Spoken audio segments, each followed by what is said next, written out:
The neon lights of the bar sign flickered like dying fireflies, casting an eerie blue glow across the rain-slicked pavement. I pulled my thin jacket tighter around my shoulders, the fabric worn at the elbows, as I ducked inside the velvet room. The warmth hit me first, a wall of heat, perfume, and whiskey that temporarily chased away the October chill that had settled into my bones during my double shift at the diner. Just one drink, I whispered to myself. One drink to forget about the eviction notice. My apartment, if you could call that glorified closet an apartment, was slipping through my fingers like sand, and I had exactly 3 days to come up with rent money I didn't have. I slid onto a bar stool, wincing at the protest of my swollen feet. 12 hours of carrying plates and dodging wandering hands had left me hollow and aching.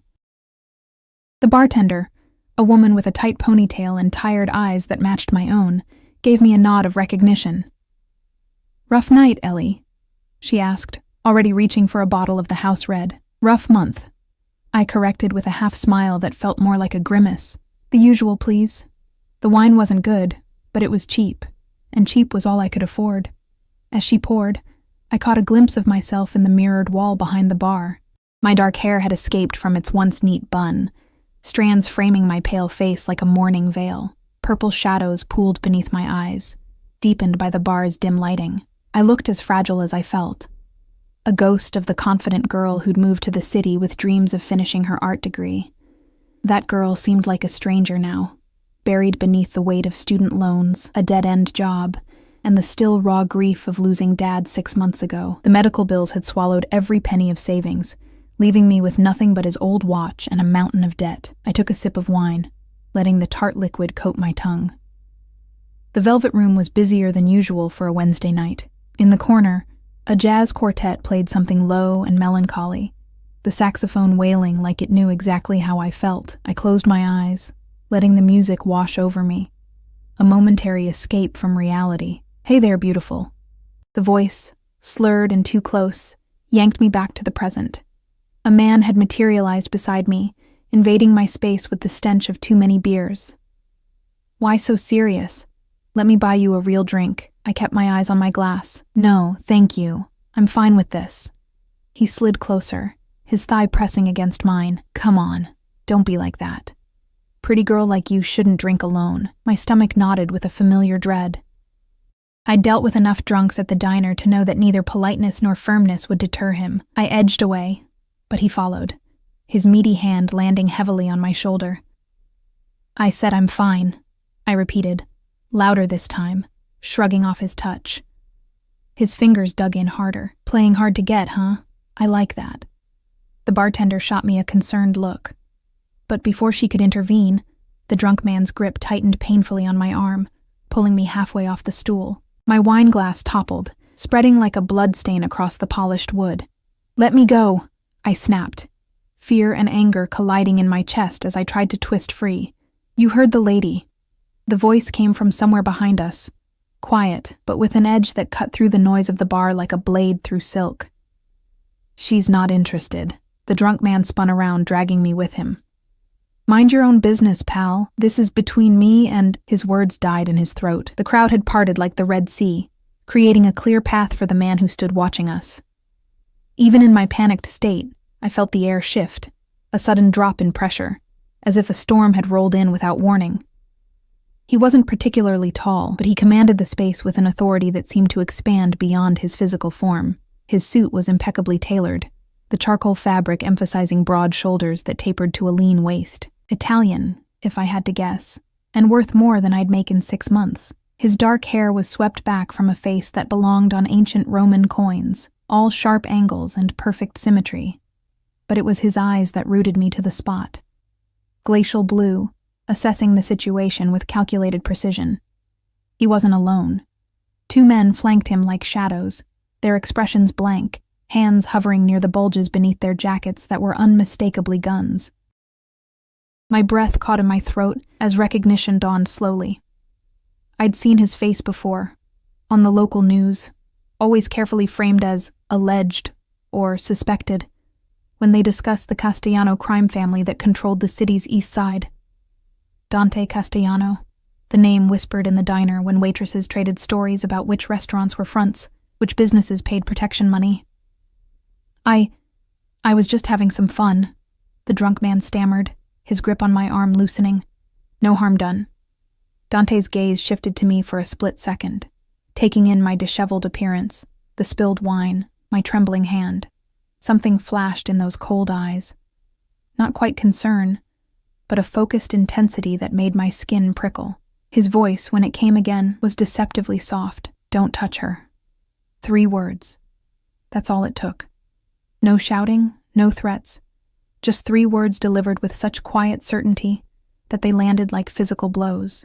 The drunk man released me immediately, backing away with his hands raised. Sure thing, man. Misunderstanding. I'm gone.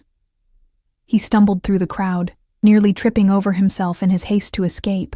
The tension in the room eased, conversations resuming as Dante gave a slight nod to his men. One disappeared after the drunk, while the other took up position near the door.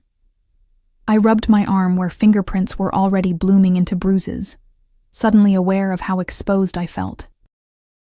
Thank you, I managed, though my voice sounded small even to my own ears. Dante studied me with an unreadable expression. Up close, I could see the faint scar that bisected his left eyebrow, the only imperfection in his otherwise flawless face. He smelled of sandalwood and something darker, something expensive and distinctly masculine. Are you hurt? He asked. And there was something in his tone, a slight accent, perhaps Italian, that sent an involuntary shiver down my spine. No, I'm fine. The lie came automatically. I was never fine, but admitting weakness was a luxury I couldn't afford. His eyes narrowed slightly, seeing through the pretense. With a subtle gesture, he summoned the bartender, who appeared instantly with a fresh glass of wine and a towel for the spill. Put it on my tab, Maria, he said, his focus never leaving my face, and anything else she wants. Yes, Mr. Castellano, the bartender, Maria, moved with the efficiency of someone accustomed to following his orders without question. I should have thanked him again and walked away. Should have finished my drink and gone home to my cramped apartment to count pennies and worry about rent. Instead, I found myself asking, do you always rescue random women in bars? A ghost of a smile touched his lips, transforming his severe features into something dangerously appealing, only when they look like they might be worth rescuing. Heat crept up my neck. I wasn't sure if I should be flattered or offended. And what makes me look worth rescuing, Mr. Castellano? Dante, he corrected, settling onto the stool beside me with casual grace, though I noticed he positioned himself to keep the entire room in his sightline. And it's in the eyes. You're drowning, but you haven't given up fighting yet. His assessment, so casually delivered yet so unnervingly accurate, left me momentarily speechless. I took a sip of wine to hide my discomfort, only to find it wasn't the house red, but something rich and velvety that probably cost more than my daily wages. I'm Ellie, I offered, not sure why I felt compelled to give him my name. Ellie Morgan. Ellie, he repeated, as if testing the weight of it on his tongue. Short for Eleanor? I nodded, surprised he'd asked. Most people didn't bother with such details. The jazz quartet had shifted to something slower, more intimate. Dante signaled to a waiter who appeared with a tumbler of amber liquid. Whiskey, neat. What brings you to the Velvet Room on a Wednesday night, Eleanor Morgan? He asked, his eyes still scanning the crowd periodically, a predator ensuring his territory remained secure. I hesitated, debating how much truth to offer. Bad day. Bad month, actually. Financial troubles? It wasn't really a question. He'd already seen through me, the worn jacket, the cheap wine, the exhaustion etched into every line of my face. Something like that, I admitted, turning the stem of my glass between my fingers. Nothing I can't handle. He took a sip of his whiskey, watching me over the rim. Pride. I respect that. But pride doesn't pay bills, neither does accepting charity from strangers. I countered, immediately regretting my sharpness. Antagonizing someone like Dante Castellano was probably unwise, regardless of his unexpected intervention on my behalf. To my surprise, he laughed. A genuine sound that transformed his face completely. Fair point. Then let's not be strangers. He raised his glass in a mock toast. To new acquaintances. I shouldn't have clinked my glass against his. Shouldn't have allowed the conversation to continue as he asked subtle questions about my life, piecing together my story with the precision of someone accustomed to extracting information. I told him about the diner, about my abandoned art studies, even about Dad's illness, though I carefully omitted the financial devastation it had caused. What I didn't understand was why someone like him would be interested. Men like Dante Castellano didn't waste time on struggling waitresses with empty bank accounts. "You're an artist?" he asked, genuine interest flickering across his features when I mentioned my former studies.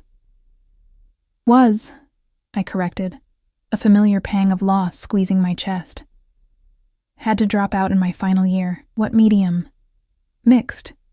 Mostly oils and charcoal, but I was experimenting with installations before." I trailed off, not wanting to rehash the series of misfortunes that had derailed my life. Dante nodded thoughtfully, as if filing away this information for future reference.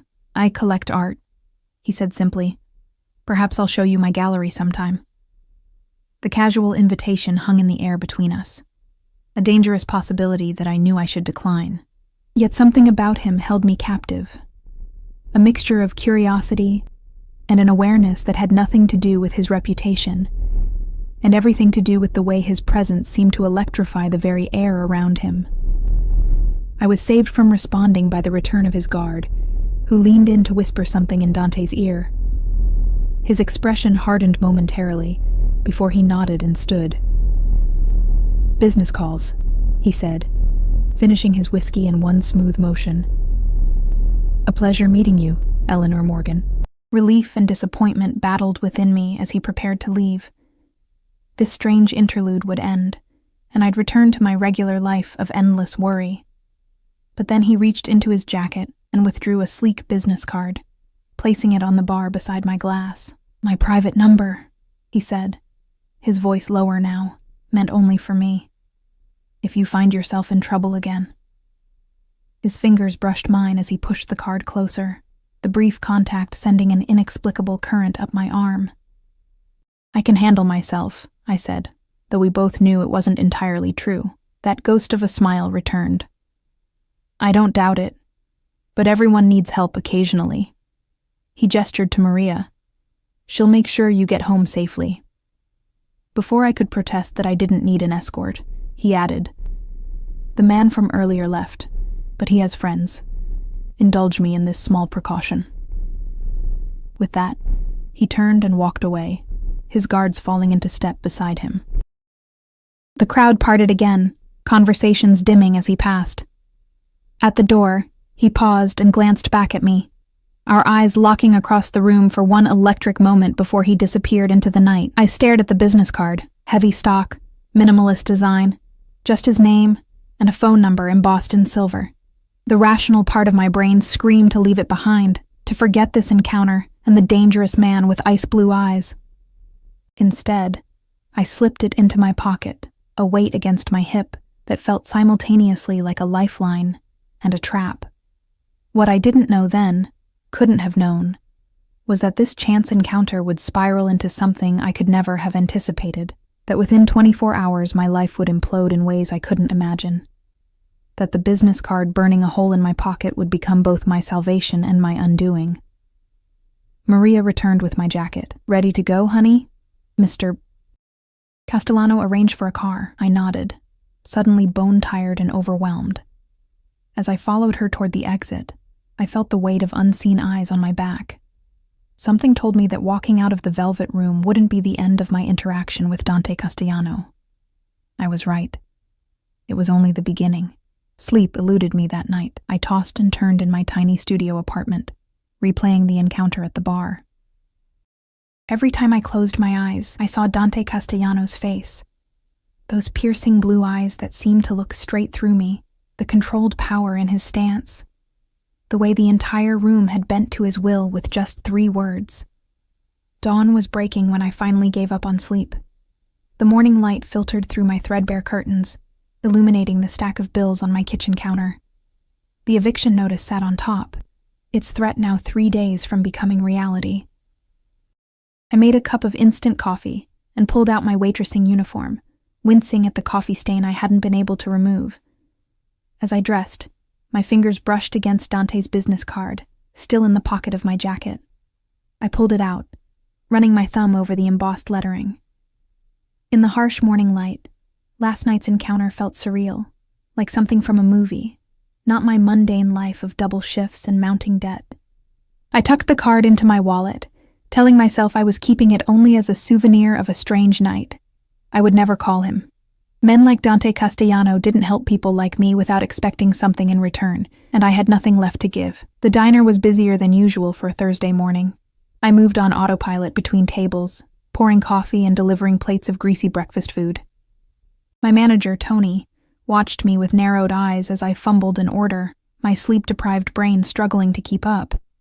"You look like hell," he said bluntly when I passed him at the register.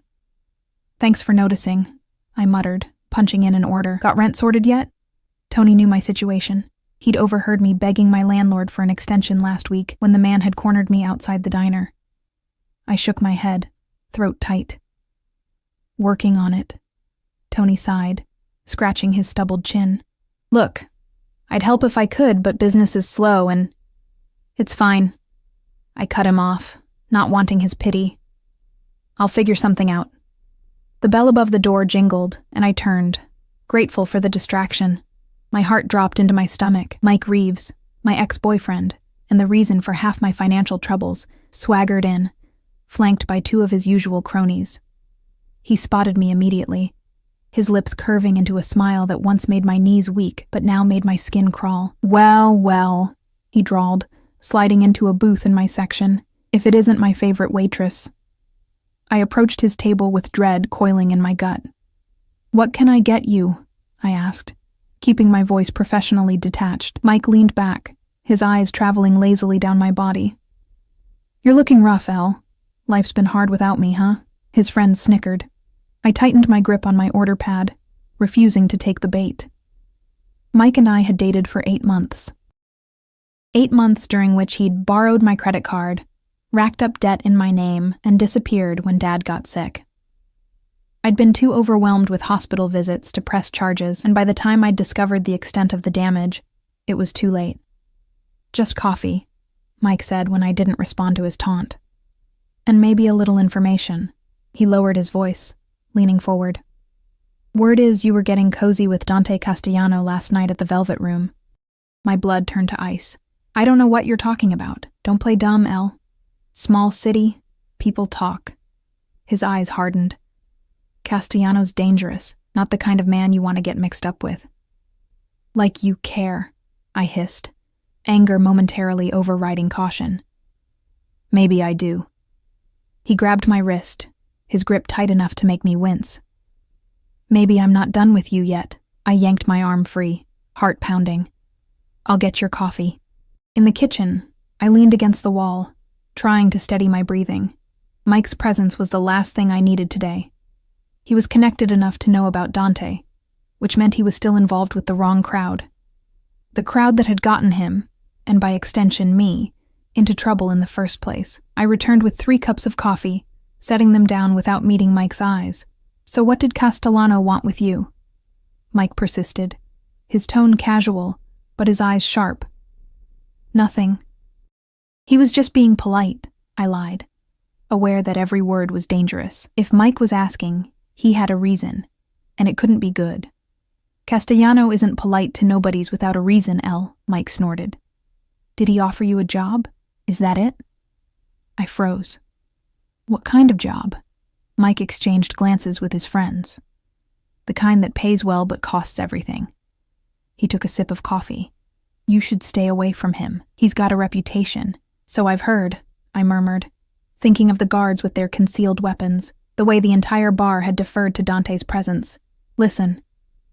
Mike's voice softened in a way I recognized, the tone he used when he wanted something. "I might be able to help with your situation. I know about the eviction." My head snapped up. "How?" "Like I said, small city," he shrugged. "I've got some cash. Could cover your rent, get you back on your feet."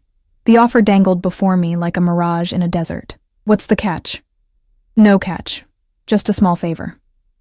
His smile didn't reach his eyes. I need someone to deliver a package for me. Tonight, and there it was. I'd suspected Mike's newfound income came from something illegal, but I'd never confirmed it. Now he was trying to drag me into whatever scheme he was running. Not interested, I said firmly, turning to leave. 3 days, right? Mike called after me. That's all you've got before they change the locks. Think about it, Elle. 1 delivery, 1 night, and your problems go away. I ignored him, retreating to the safety of the kitchen again. My hands trembled as I prepared more coffee. Mike's offer replayed in my mind, a simple solution to my immediate crisis, but I knew better than to trust him again. Whatever was in that package, it wasn't worth the risk. When I emerged, Mike and his friends were gone, leaving exact change for the coffee and nothing more. Relief washed over me until I noticed the small piece of paper tucked under one of the cups, a phone number and an address, along with a time, 10 p.m. I crumpled the note and threw it in the trash. The rest of my shift passed in a blur of coffee refills and fake smiles. By the time I clocked out at 3, my feet were throbbing, and a headache pounded behind my eyes. I counted my tips. Not enough, not nearly enough for rent. Outside, the October wind had picked up, carrying the scent of impending rain. I pulled my jacket tighter and headed for the bus stop, mentally calculating how much I could pawn Dad's watch for. The thought made me sick, but I was running out of options. I was so lost in my grim calculations that I didn't notice the black Audi idling across the street until I was halfway to the bus stop. My steps faltered as the back window lowered, revealing a familiar face. Eleanor. Dante's voice carried easily across the street, calm and commanding. I glanced around, suddenly aware of how exposed I was. The diner was on a quiet side street with few pedestrians at this hour. No one would notice if I disappeared. Get in, Dante said, pushing the door open. Please. That please seemed incongruous coming from him, a man who clearly wasn't accustomed to asking for things. I hesitated, torn between sensible fear and desperate curiosity. I just want to talk, he added, his expression giving away nothing.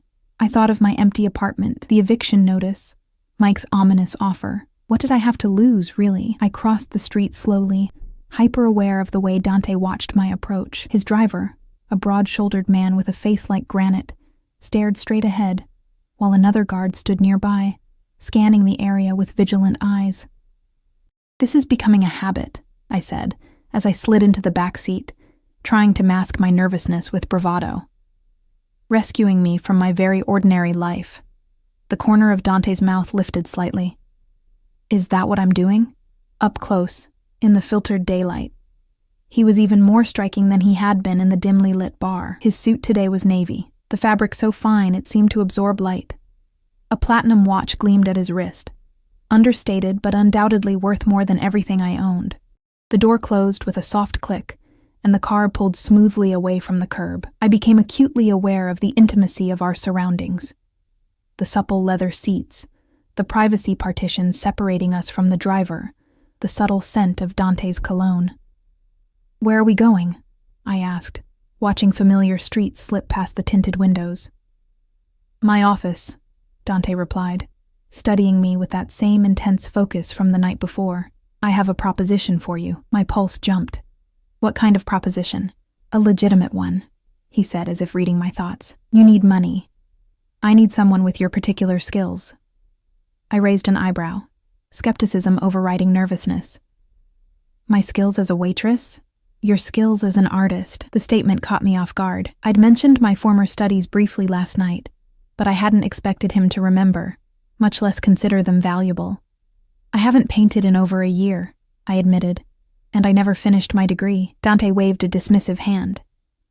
Degrees are pieces of paper. Talent is what matters. His eyes locked with mine. And you have talent, don't you, Eleanor? The question hung between us, weighted with an unspoken challenge.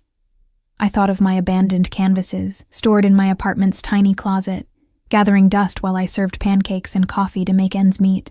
I used to, I said softly. The car turned onto a tree-lined avenue in the city's financial district, eventually pulling up to a sleek high-rise of glass and steel. Dante's driver opened my door while his guard surveyed the street. I stepped out, neck craning to see the top of the building. "You own this?" I asked, unable to keep the awe from my voice. "Among other things," Dante replied, placing a light hand on the small of my back to guide me inside. The touch, brief and barely there, sent an electric current up my spine. I was hyper-aware of the contrast between us. His immaculate suit against my coffee-stained uniform, his easy confidence against my wary uncertainty. The lobby was all marble and minimalist design, dominated by a massive sculpture of twisted metal that caught the light in hypnotic patterns. The security guards nodded respectfully as we passed, their eyes lingering on me with curious assessment. We rode a private elevator to the top floor in silence. I used the time to collect myself, to remind my racing heart that I was here for a business proposition, nothing more. Whatever pull I felt toward Dante was simply a product of his charisma and power, qualities that made him both successful and dangerous. The elevator opened directly into a vast office space with floor-to-ceiling windows offering a panoramic view of the city. One wall was lined with bookshelves, another with paintings, a collection that ranged from Renaissance-style portraits to bold contemporary pieces. "Impressive," I murmured, drawn to a particularly striking abstract canvas that somehow captured the essence of a storm at sea without using a single recognizable form. "You have a good eye," Dante commented, watching me examine the painting. "That's a Russo original, one of only 3 in private collections." I moved away from the art, reminding myself why I was here. "You mentioned a proposition." Dante gestured to a seating area, sleek leather couches arranged around a glass coffee table. As I sat, a door opened, and a man in a crisp white shirt appeared with a tray holding a carafe of coffee and delicate porcelain cups. "Antonio, this is Ms. Morgan," Dante said, as the man set down the tray. "She'll be working with us on the gallery project." Antonio nodded respectfully in my direction before disappearing as silently as he'd arrived. I raised an eyebrow at Dante. "I haven't agreed to anything yet," I pointed out. "But you will." He poured coffee into both cups, the rich aroma filling the air between us. "You need money. I need an artist with your aesthetic sensibilities to curate a new exhibition."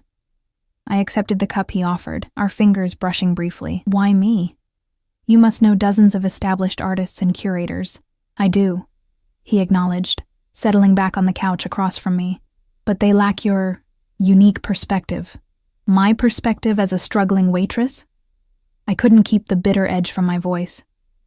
Dante's expression remained impassive. "Your perspective as someone who understands both beauty and hardship." His gaze was penetrating, as if he could see every struggle I'd ever faced. "The exhibition is about contrasts. Light and shadow, wealth and poverty, power and vulnerability. Your life has straddled those worlds." The observation was uncomfortably accurate.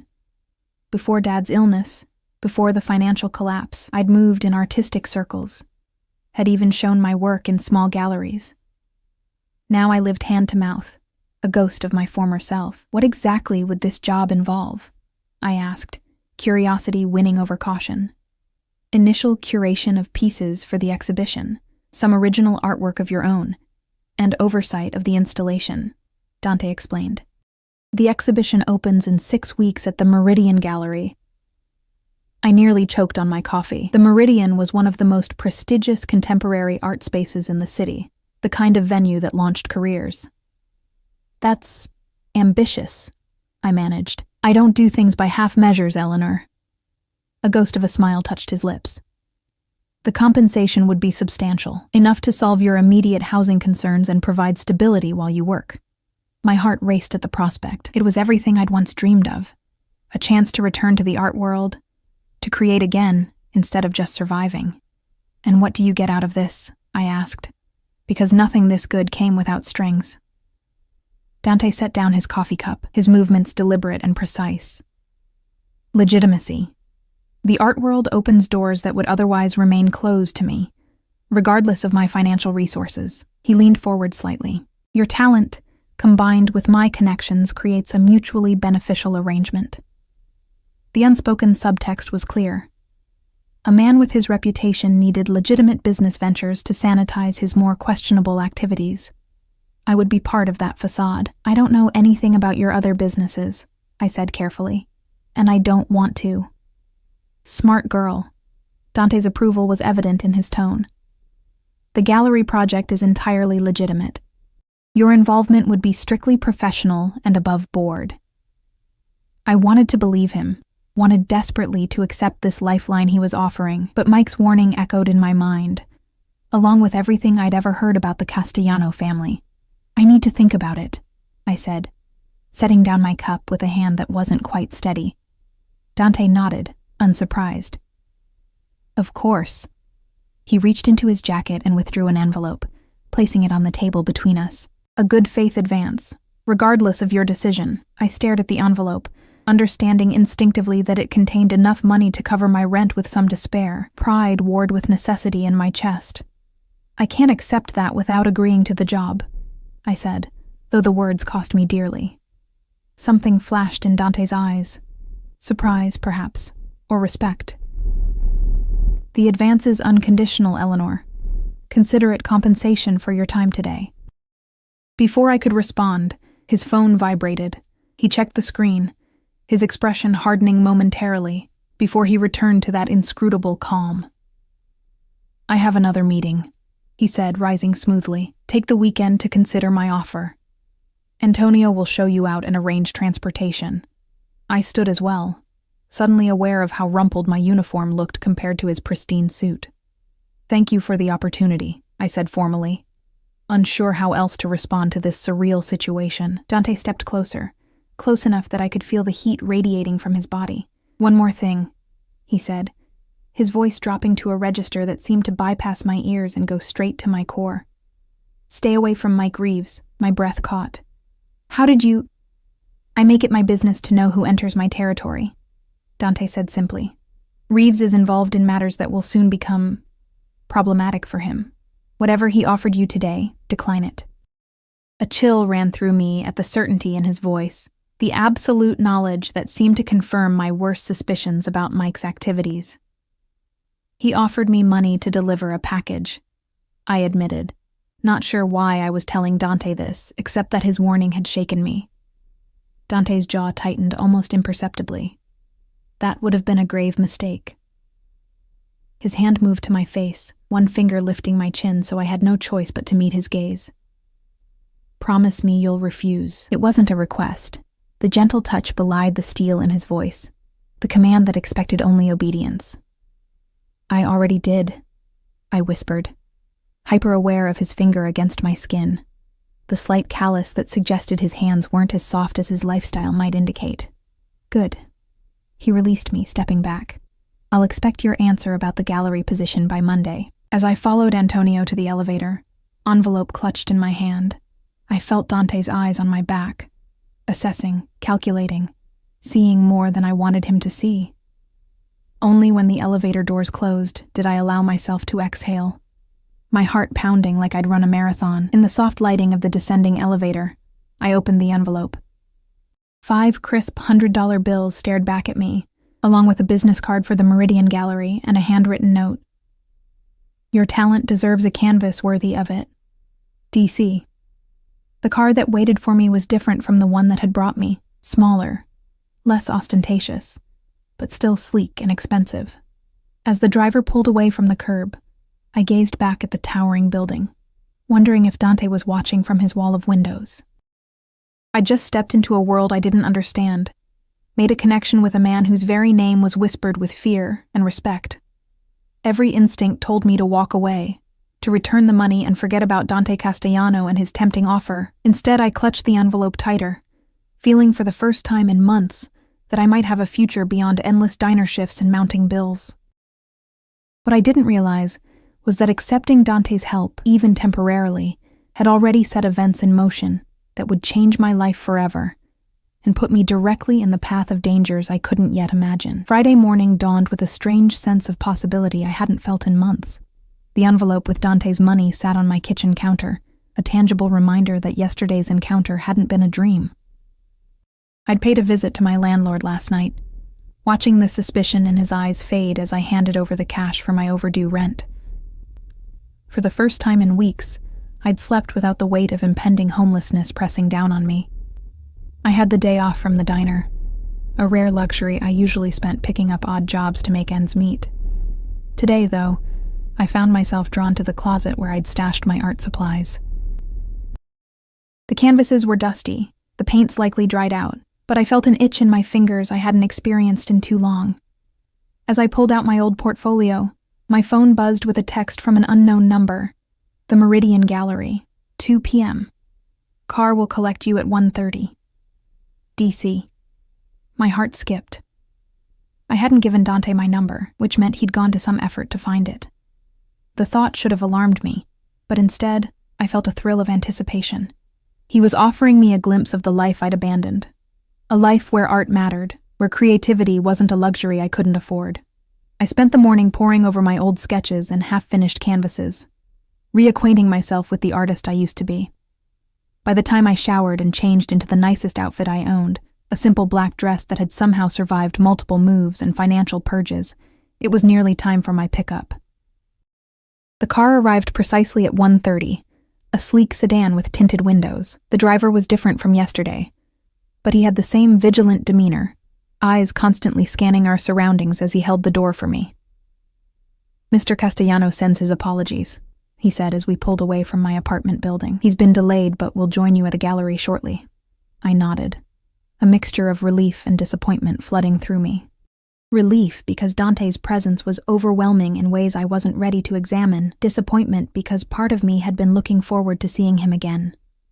The Meridian Gallery was housed in a renovated industrial building on the edge of the arts district. Its concrete facade and massive steel doors belied the treasures within, some of the most innovative contemporary art in the city. I'd visited once during my student days, wandering the exhibits with reverence, never imagining I might one day be involved with such a prestigious venue. A woman in a tailored pantsuit was waiting for me in the lobby. "Ms. Morgan? I'm Sophia Reed, the gallery director." Her handshake was firm, her smile professional, but warm. "Mr. Castellano explained your role in the upcoming exhibition. I'm looking forward to working with you." I followed her through the gallery's main space, trying to mask my awe at the soaring ceilings, the perfect lighting, the carefully curated installations that transformed the industrial space into a cathedral of modern art. "The exhibition will occupy our main hall and 2 adjacent galleries," Sophia explained, leading me toward a door marked private. "Mr. Castellano has acquired several major pieces already, but he was quite insistent that you would have final say on the curation." The private viewing room contained a dozen paintings and sculptures, each illuminated with precision. I recognized works from artists whose names regularly appeared in the art world press, pieces that would typically be found in major museums or the collections of the ultra-wealthy. "These are all for the exhibition?" I asked, struggling to keep my voice steady as I examined a particularly striking sculpture. "Yes, though Mr. Castellano mentioned you might want to source additional pieces." Sophia handed me a tablet. "This is the preliminary catalog. Feel free to explore while we wait for him." I lost myself in the artwork, making notes about placement and thematic connections, sketching possible layouts for the exhibition. This was the world I belonged in, not the greasy diner with its endless demands and meager rewards. Here, surrounded by beauty and creativity, I felt like myself again. I was so absorbed that I didn't notice Dante's arrival until his voice cut through my concentration. "What do you think?" I turned to find him watching me from the doorway, his expression unreadable. Today he wore a charcoal suit with a deep burgundy tie, the colors accentuating the paleness of his eyes. 2 guards hovered in the corridor behind him, a constant reminder of who he was beneath the veneer of art patron. "It's incredible," I admitted, gesturing to the collection. But, he raised an eyebrow, stepping into the room. "It's missing a through line, a narrative that connects the pieces beyond their individual beauty." I surprised myself with my boldness, but if he wanted my professional opinion, he would get it. Dante's lips curved into a smile that transformed his severe features. "That's exactly why I need you, Eleanor. These are just pieces of a puzzle. You're going to assemble them into something meaningful." Sophia excused herself discreetly, leaving us alone among the artwork. Dante moved to stand beside me, close enough that I could feel the heat of him, smell that distinctive cologne that seemed part of his very being. "Have you made a decision about my offer?" he asked, his gaze fixed on a large abstract canvas before us. I hesitated. The sensible answer was to decline, to return the money and extricate myself from whatever game Dante was playing. But standing here, surrounded by art, I felt a pull stronger than fear or caution. "Yes," I said finally. "I'll do it." Dante turned to me, satisfaction evident in his eyes. "Excellent. Sophia will handle the paperwork. Your contract includes a substantial advance, health insurance, and a bonus upon completion." My head spun at the terms, far more generous than I'd anticipated. "That's very generous. I value talent appropriately," he said simply. "There's also an apartment available for your use during the project, above the gallery. It would be more convenient than commuting from your current residence." The offer dangled before me, tempting in its practicality. My apartment was on the opposite side of the city, requiring a long bus ride to reach the gallery. But moving into a space Dante owned, becoming even more indebted to him. "I'll keep my apartment," I said firmly. "But thank you for the offer." Something flickered across his face. Surprise, perhaps, that I'd declined. I got the impression Dante Castellano wasn't used to hearing no. "As you wish." He guided me toward a different room, his hand hovering near the small of my back without quite touching me. "There's something else I wanted to show you." The second room was smaller, more intimate. Instead of internationally renowned works, it contained a series of paintings by local artists, raw, emotional pieces that captured the city's soul in ways the more polished works couldn't. "These are from my personal collection," Dante explained. "Artists from the neighborhood where I grew up. No formal training, just pure talent and the need to create."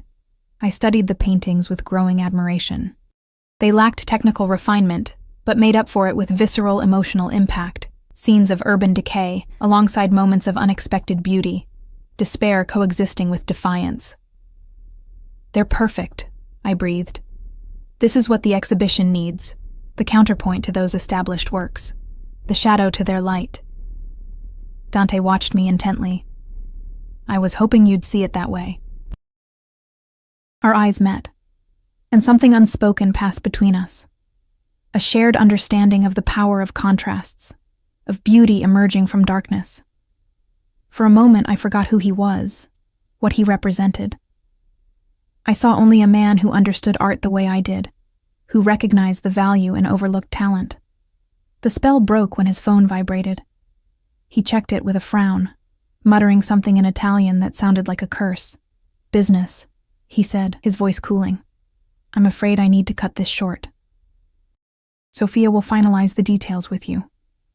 Before he could leave, I blurted out, "Thank you for this opportunity, for seeing something in me when I couldn't see it myself anymore." Dante paused, studying me with that penetrating gaze that seemed to strip away all pretenses. "Don't thank me yet, Eleanor. This world has teeth, and you'll need to sharpen your own to survive in it." The warning hung in the air between us, a reminder that beneath the cultured exterior, Dante Castellano was still a man whose business extended far beyond legitimate art galleries. As if reading my thoughts, he added, "Be careful who you trust. Not everyone in the art world has your best interests at heart." With that cryptic advice, he was gone, leaving me with Sophia and a contract that would change my life. I spent the next hour reviewing terms, signing papers, and discussing logistics for the exhibition. By the time I left the Meridian, I was officially employed as a curator and contributing artist for what promised to be the most significant exhibition of the season. The driver was waiting to take me home. As we pulled away from the gallery, I noticed a black SUV across the street, its windows tinted. Something about it raised the hairs on the back of my neck, a sense of being watched that I couldn't shake. "Is everything all right, Ms. Morgan?" the driver asked, catching my expression in the rearview mirror.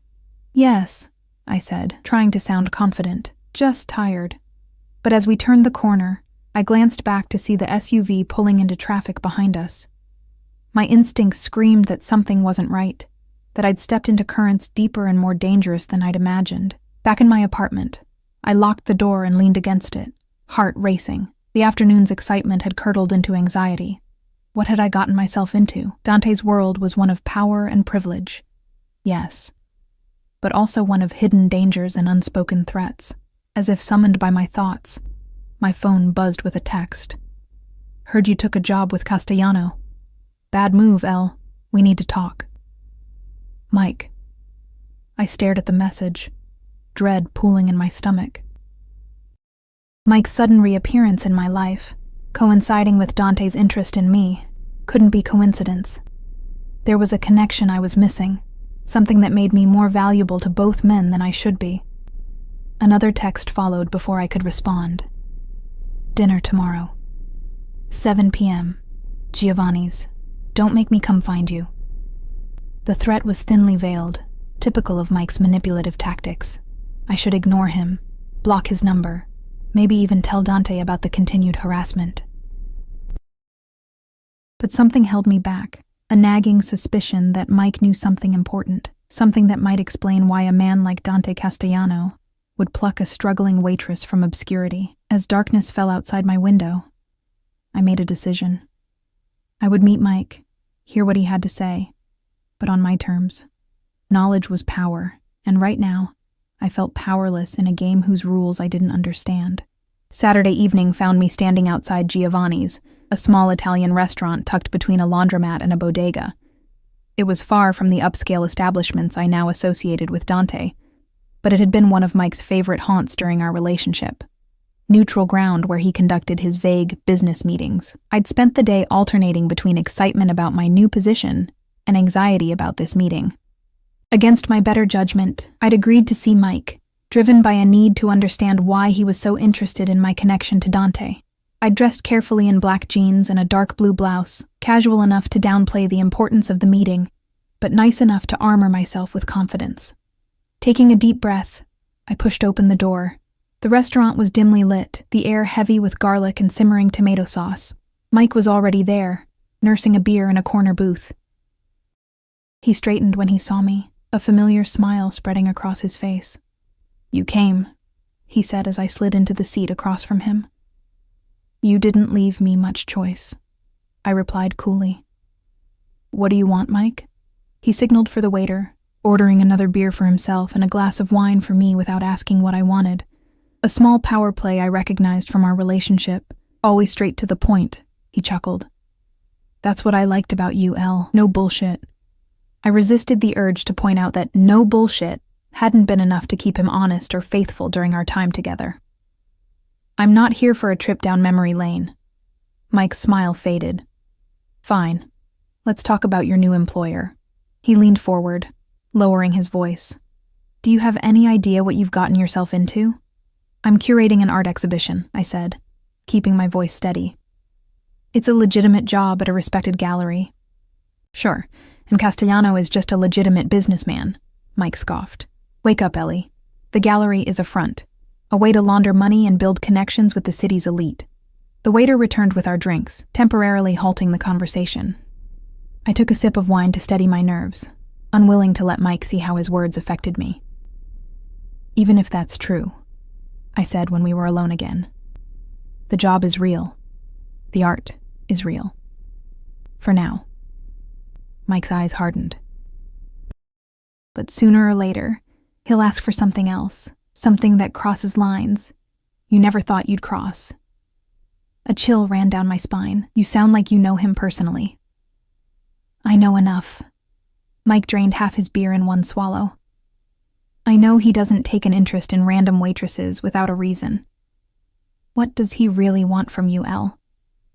The question had been haunting me since Dante first approached me at the Velvet Room. What did someone like him see in someone like me? The art exhibition made sense on the surface. I had the background, the aesthetic sense he was looking for. But was there more? My artistic expertise, I said, voicing the official explanation. He's building a reputation in the art world.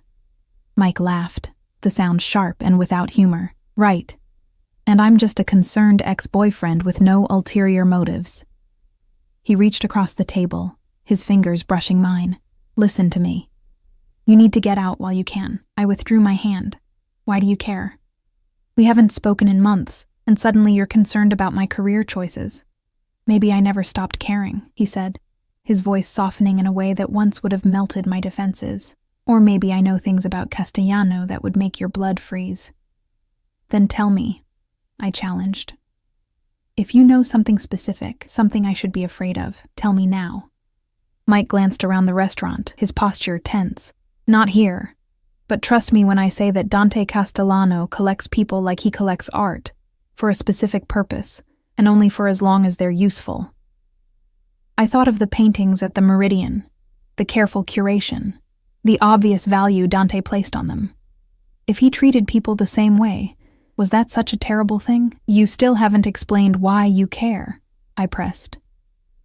What's your stake in this, Mike? A shadow crossed his face. Let's just say Castellano and I have history. History I don't want extending to you. Before I could respond, the restaurant door opened, and 2 men in dark suits entered. They scanned the room with practiced efficiency, their gazes landing on our table. My heart stuttered when I recognized one of them, the guard who had accompanied Dante at the Velvet Room. Mike tensed, his hand moving instinctively toward his waistband before stopping himself. We need to go, he muttered. Now. Are they here for you or for me? I asked, suddenly understanding that this meeting had been a mistake. Does it matter? Mike grabbed my arm, pulling me from the booth. Back door, through the kitchen. We slipped between tables as the men started in our direction. The kitchen staff shouted protests as we burst through the swinging doors, but Mike ignored them, dragging me past steaming pots and startled cooks toward a service exit. The night air hit me like a slap as we emerged into an alley behind the restaurant. Mike still had my arm in a vice grip as he pulled me toward a motorcycle parked near a dumpster. Get on, he ordered, thrusting a helmet into my hands. I'm not going anywhere with you, I protested, trying to pull away. Those men work for Dante. Maybe they just want to talk. Mike's laugh was bitter. Castellano's men don't just talk, Elle. They enforce. Now get on the damn bike before they decide to make an example of both of us. The service door banged open behind us. One of the men appeared, speaking rapidly into a phone. The other was drawing something from inside his jacket. Fear overrode my reservations. I jammed the helmet on and climbed behind Mike, wrapping my arms around his waist as the motorcycle roared to life. We shot down the alley, taking a sharp turn onto a side street, just as I heard a shout behind us. Mike weaved through traffic with reckless speed, the city blurring around us as we put distance between ourselves and Giovanni's. My thoughts raced faster than the motorcycle. Had Dante's men been following me? Had they been tracking Mike? What history could Mike possibly have with someone like Dante Castellano? After 20 minutes of zigzagging through the city, Mike finally slowed, pulling into the parking garage of an apartment building I didn't recognize. He killed the engine and helped me off the bike, my legs shaky from adrenaline and fear. Where are we? I demanded, removing the helmet. Somewhere safe, Mike said, guiding me toward an elevator. A friend's place. He's out of town. The apartment was sparsely furnished but clean, with floor-to-ceiling windows offering a view of the city's industrial district. Mike locked the door behind us, checking the peephole before turning to me. You want answers? He asked, running a hand through his wind-blown hair. Fine, but you're not going to like them. He crossed to a cabinet, pulling out a bottle of whiskey and 2 glasses. I accepted the drink, needing something to steady my nerves. Dante Castellano isn't just some businessman with shady connections, Mike began, downing his whiskey in one swallow. He's the heir to one of the most dangerous crime families in the city. His father built an empire on drugs and human trafficking before going legitimate. Dante's continuing the tradition. None of this was particularly surprising. Dante's reputation preceded him, after all. That doesn't explain why he's interested in me, or why you suddenly care. Mike poured himself another drink. 2 years ago, I worked for them. Small-time stuff. Moving packages, collecting debts. I was good at it. Started moving up the ranks. His expression darkened, until I saw something I wasn't supposed to see. What? I asked, caught between skepticism and morbid curiosity. Dante executing a rival himself. Not ordering it done. Doing it personally. Mike's eyes met mine, The man has ice in his veins, Elle. He pulled the trigger without blinking, then went to the opera like nothing happened. A chill ran through me as I remembered Dante's glacial eyes, the controlled power in his movements. I could almost see it, those elegant hands holding a gun with the same precision they used to select fine art. I got out, Mike continued. Disappeared for a while, changed my connections. But you don't just walk away from the Castellanos. I've been looking over my shoulder ever since. And me? Where do I fit in this story? I pressed, still not understanding the connection. Mike hesitated. A flash of something, guilt perhaps, crossing his face. That's the thing, Elle. I think he's using you to get to me. That's ridiculous, I scoffed. He doesn't even know we were together. Doesn't he? Mike challenged. The man has eyes everywhere. He knows I'm back in town, knows we have history. What better way to draw me out than through you? The idea was so absurd I almost laughed. You're saying Dante Castellano, who could have anyone, is offering me a dream job and thousands of dollars as, what? Bait. Not just bait, Mike said grimly. Insurance. If I step out of line, he has leverage. Someone I care about. I set down my glass with a sharp click. That's convenient, Mike. Make this about you when we both know you stopped caring the minute my dad got sick and my bank account emptied. A flash of genuine hurt crossed his face. I deserved that. But I'm telling you the truth now. Castellano is playing a game, and you're a pawn. I stood, suddenly needing distance from Mike and his self-serving warnings. Even if that were true, which I don't believe for a second, what am I supposed to do? Walk away from the first real opportunity I've had in years? Yes, Mike said simply. Disappear. I have connections. We can get you somewhere safe until this blows over. The offer was so reminiscent of his old patterns, creating chaos, then positioning himself as the only solution, that it snapped something inside me. No, I said firmly. I'm not running away based on your paranoid theories. I have a contract, a legitimate job that could restart my career. A contract with the devil, Mike muttered. At least let me help you. I can tell you things about Castellano's operation that would... He was interrupted by my phone buzzing. I pulled it out, my heart lurching when I saw Dante's private number on the screen. Mike's eyes widened. Don't answer that. But I was already swiping to accept the call, some instinct telling me that ignoring Dante would be a worse mistake than anything I'd done so far. Eleanor. Dante's voice was calm, controlled, but with an undercurrent that raised goosebumps on my arms. Are you safe? I glanced at Mike, who was frantically gesturing for me to hang up. Yes, I answered carefully. Good. The relief in his voice seemed genuine. My men lost track of you after the incident at Giovanni's. I was concerned. I'm fine, I said, moving away from Mike toward the windows. Just needed some air. There was a pause, filled with unspoken questions. Then, is Reeves with you? The directness of the question caught me off guard. I hesitated too long. I see, Dante said, his voice cooling several degrees.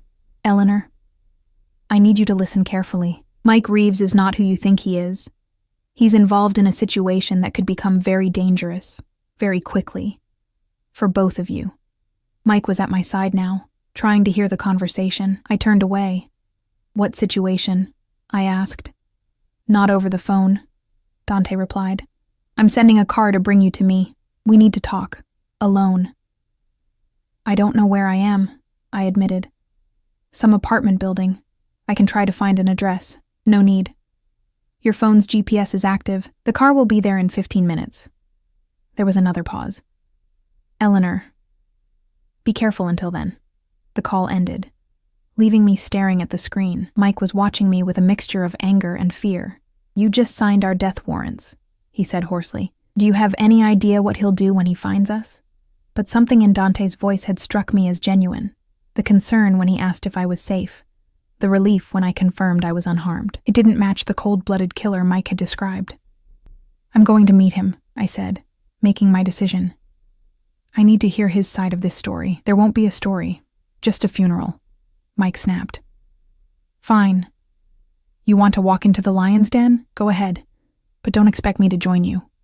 As the minutes ticked down toward the car's arrival, I stood at the window watching the city lights flicker like stars caught in a net. I was being pulled between two dangerous men, each with his own agenda, neither telling me the complete truth.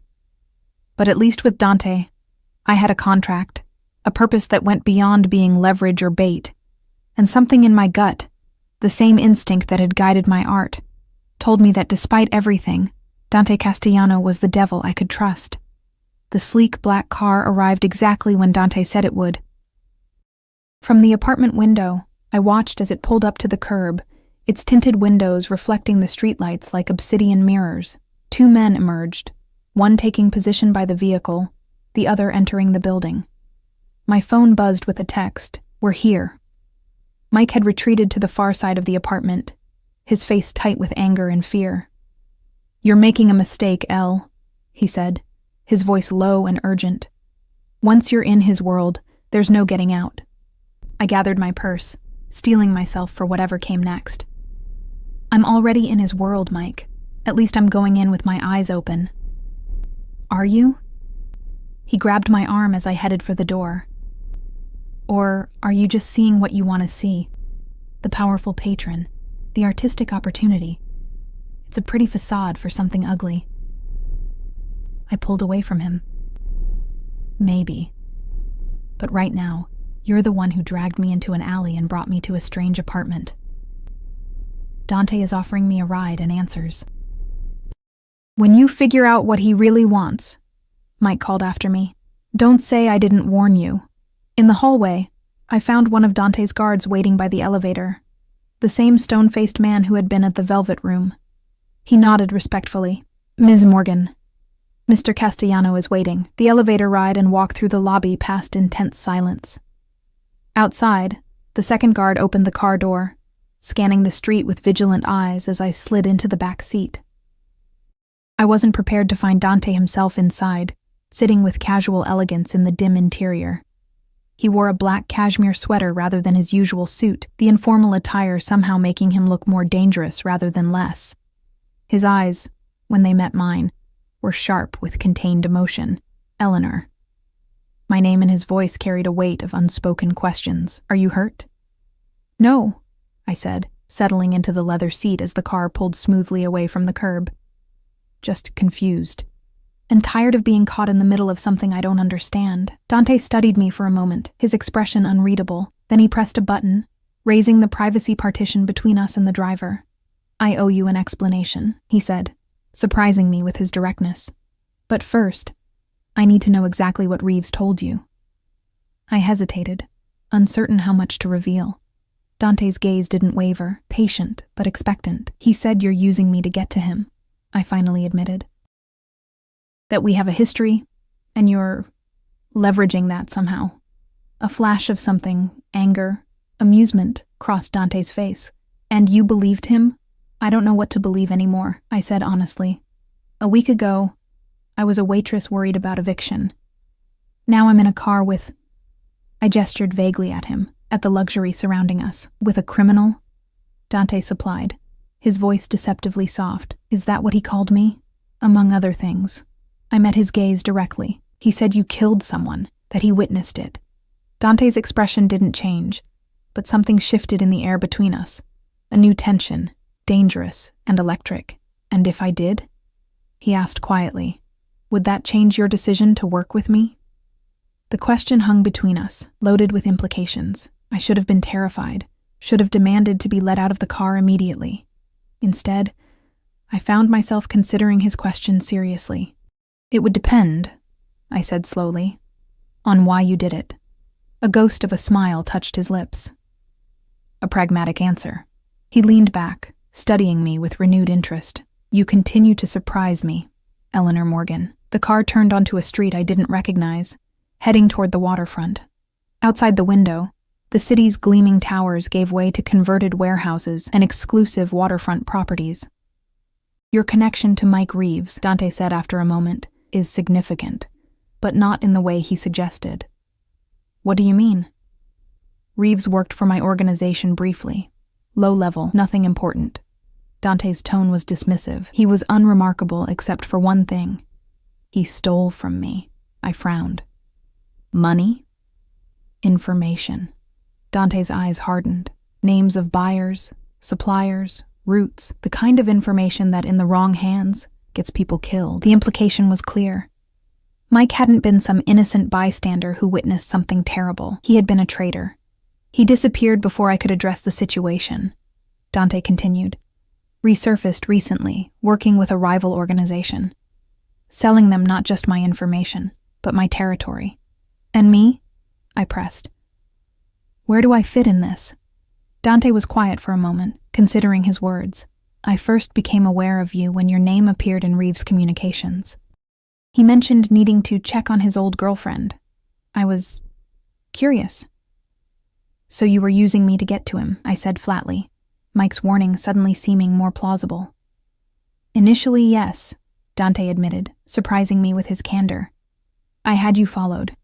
Learned about your situation. I planned to approach you, perhaps offer financial incentive for information on Reeves' whereabouts. The cold calculation in his voice should have repulsed me. Instead, I found his honesty almost refreshing after months of struggling against unseen forces, bills, debt collectors, the endless grind of poverty. What changed? I asked. I saw your artwork. Something shifted in Dante's expression. A softening around the eyes, a genuine admiration that couldn't be feigned. One of my people found your old portfolio online, your thesis exhibition, the piece with the broken mirrors and suspended wire. Fragments of identity, I supplied, stunned that he would remember a student exhibition from years ago. It was extraordinary. Dante leaned forward slightly. Raw talent like that is rare. When I learned you'd abandoned your art, were working in that diner. He shook his head. It seemed like a waste I could rectify while still keeping tabs on Reeves. The car slowed, turning down a private drive that led to a modern glass and steel house perched at the edge of the water. Security cameras monitored the approach, and I glimpsed guards patrolling the perimeter. Is this your home? I asked, momentarily distracted by the architectural marvel before us. One of them, Dante replied as we stopped at the entrance. The most secure. No one knows about this place except my most trusted people. The implication that I was now among that select group wasn't lost on me. The driver opened my door, and I stepped out into the cool night air, the scent of salt water sharp in my nostrils. Dante led me inside, past more guards and into a vast open space with floor-to-ceiling windows overlooking the bay. The decor was minimalist but luxurious. Leather, glass, and steel softened by strategic lighting that highlighted an impressive art collection. You said we needed to talk, I reminded him as he gestured for me to sit on one of the sleek couches. About Mike being dangerous, Dante moved to a sideboard, pouring 2 glasses of amber liquid. Reeves has made powerful enemies, he said, handing me a glass. The information he stole from me, he's now selling to the Vasquez cartel. I took a sip, the whiskey burning a path down my throat. I don't understand what that has to do with me. The Vasquez family doesn't leave loose ends. Dante's voice was matter-of-fact. Anyone connected to Reeves is a potential liability, including former girlfriends who might know something, even unknowingly. Cold fear spread through my chest. You're saying I'm a target? You would be, if not for your association with me. Dante sat beside me, close enough that I could feel the heat of him. Smell that distinctive cologne. The Vasquez family and I have an understanding. They wouldn't touch someone under my protection. So the job, the exhibition, it's all just an elaborate protection scheme. I asked, disappointment cutting sharper than I expected. Dante shook his head. The exhibition is very real, Eleanor. Your talent is very real. I simply aligned my interests. Keeping you safe aligns with my desire to create something beautiful and significant in the art world. I set down my glass, trying to process everything. What happens now? With Mike? That depends. Dante studied me intently. He came to you for a reason tonight. What did he want?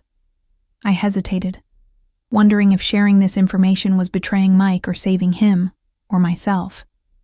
He wanted me to run away with him. Said he had connections, could get me somewhere safe. Dante's jaw tightened almost imperceptibly. Reeves is desperate. The Vasquez family has discovered his double dealing. He's looking for an exit strategy, and you're it, his ticket to disappearing with a clean identity. What do you mean? Your history together makes you useful. A girlfriend with no criminal connections, a legitimate job. You could rent apartments, open bank accounts, cross borders without raising flags. Dante's eyes never left mine. He's not trying to save you, Eleanor. He's trying to use you as cover. The pieces clicked into place. Mike's sudden reappearance, his urgent warnings about Dante, his insistence that we leave town together. It wasn't concern for my well-being. It was self-preservation. I need to decide what to do about Reeves, Dante continued, his tone shifting to something colder. He knows too much about my operation. The Vasquez family wants him eliminated, and ordinarily, I would comply to maintain our peace. A chill ran down my spine at the casual way he discussed murder. And what's stopping you? You. The single word hung between us. Your connection to him complicates matters. I swallowed hard, suddenly understanding the weight of influence I held in this moment. I don't want him hurt, I said quietly, even as part of me acknowledged that Mike had brought this danger on himself, and on me, through his own actions. Dante was silent for a long moment, weighing my words against whatever calculation was happening behind those ice-blue eyes. There's another option, he finally said. Extraction. I have connections overseas. Reeves could be relocated. New identity, new life, far from here. And in return? I asked, because men like Dante never gave without taking. He surrenders everything he stole, names, records, all of it. Dante's expression was impassive, and he never contacts you again, ever. The offer stunned me. Not just the mercy it represented, but the acknowledgement of my feelings, my history with Mike despite everything he'd done. Why would you do that? I asked. After what he did to you? Dante reached out, his fingers brushing a strand of hair from my face with unexpected gentleness. Because you asked. Because your work on the exhibition is more valuable to me than revenge against a small-time traitor. The touch lingered, his hand coming to rest against my cheek. I should have pulled away, should have maintained some distance from this dangerous man who casually discussed murder and mercy in the same breath. Instead, I found myself leaning slightly into his palm, drawn by something I couldn't name. A recognition, perhaps, of the power we both wielded in different spheres. If I accept your offer, I said carefully, what happens between us? Is the job still real? The job was always real, Dante replied, his thumb tracing the curve of my cheekbone. But this, he gestured between us, is something else entirely, something unexpected. I thought of the art we'd discussed, the exhibition taking shape, the opportunity to create again after so long in the shadows. Whatever had brought us together, Mike's betrayal, Dante's calculation, fate's strange machinations, the connection between us now transcended its origins. I want the job, I said firmly. I want to curate the exhibition, create my own work again. But I need to know it's because of my talent, not because you're using me or protecting me. Your talent is the only thing that matters for the exhibition, Dante said, his voice low and intense. The rest, the protection, this conversation, that's separate. A world you've glimpsed but don't have to enter. And if I want to? The question surprised even me as it left my lips. Something flashed in Dante's eyes. Hunger, possession, a fleeting vulnerability quickly masked. Then you do so with your eyes open, understanding exactly who I am and what I do. A criminal, I said, echoing his earlier words. A killer. Yes. No denial, no justification, just stark truth. But also a man who recognizes beauty and talent, who protects what's his. The possessive word should have alarmed me.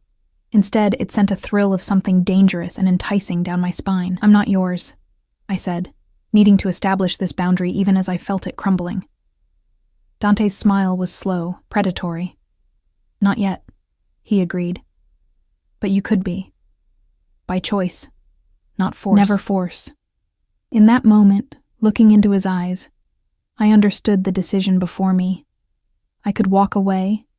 He would let me go, would still protect me from the Vasquez threat, would even spare Mike for my sake. The exhibition would proceed, my career would be reborn, and I could pretend that this glimpse into Dante's world was nothing more than a brief detour. Or I could step fully into that world, eyes open as he said, embracing not just the artistic opportunity but the man himself, dangerous, powerful, morally complex, but undeniably drawn to me as I was to him. The exhibition opens in 6 weeks, I said, making my choice. We have work to do. Dante's eyes darkened with understanding and something like triumph. He leaned forward, his lips brushing mine in a kiss that was surprisingly gentle, a question rather than a demand. I answered by deepening the kiss, my hands finding his shoulders, feeling the coiled strength beneath the cashmere. This was no fairy tale romance, no simple happily ever after. It was a beginning fraught with danger and possibility in equal measure. When we finally pulled apart, Dante rested his forehead against mine. I'll make arrangements for Reeves tomorrow. He'll be gone by the end of the week. Thank you, I whispered, gratitude and something deeper coloring my voice. Outside the wall of windows, the city lights sparkled across the bay, echoing the stars above. The woman I had been a week ago, exhausted, hopeless, invisible, was already fading like a forgotten dream. In her place stood someone new, someone who had faced the darkness and chosen to walk into it willingly, with an artist's eye for the beauty that could be found even in shadow. Dante's hand found mine, our fingers interlacing. Welcome to my world, Eleanor Morgan. I squeezed his hand, accepting all that came with those words, the danger, the power, the passion, and the protection. Our world now, I corrected, and saw in his smile that I had chosen correctly. The exhibition would be magnificent, a testament to contrasts, an unexpected beauty, and beyond it stretched a future I couldn't yet imagine. One where art and power, creativity and danger, love and control would exist in a delicate balance that only Dante and I could understand. For the first time in years, I felt truly alive, truly seen. And in the arms of the man everyone feared, I had paradoxically found the freedom I'd been searching for all along.